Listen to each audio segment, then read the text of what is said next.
Hey, and welcome back.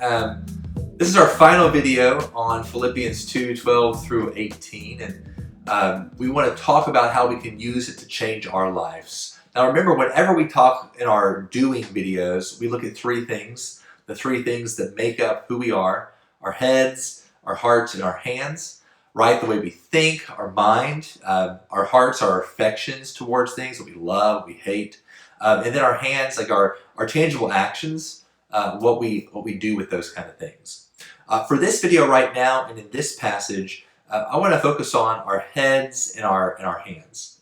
So first, in our heads, this passage teaches us something important about salvation.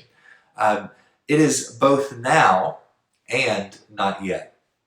There is a continual work that's being done in us that God has not completed, but that God will complete. And we have a responsibility as Christians to join with God in that work. We are being sanctified.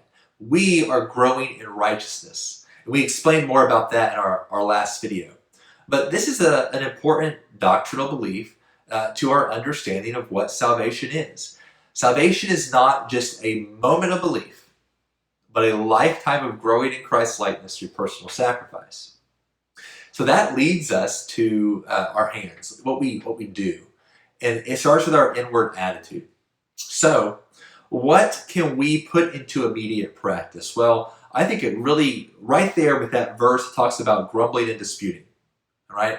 That should be memorized. That should be said. Whenever there is a thing that has to be done, a task, if you have that verse memorized, it's going to smack you in the face to stop you from grumbling and disputing.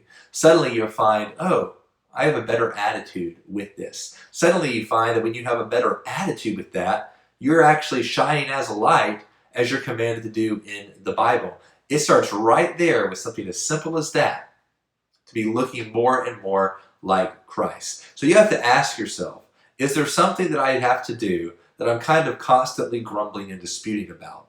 And we need to take that off. We need to put off the grumbling and disputing. And we need to put on the gladness and joy that we should have. All right? We've been called to a life of sacrifice. There's nothing easy about sacrifice. Right? Sacrifice is hard. It requires a giving of ourselves. But when we do it, we are submitting ourselves to the lordship of Christ and working out our own salvation with fear and trembling. So I pray that you will see this from the right kind of perspective. And next week, we'll wrap up chapter 2 talking about the examples of Timothy and Epaphroditus. So we'll see you then.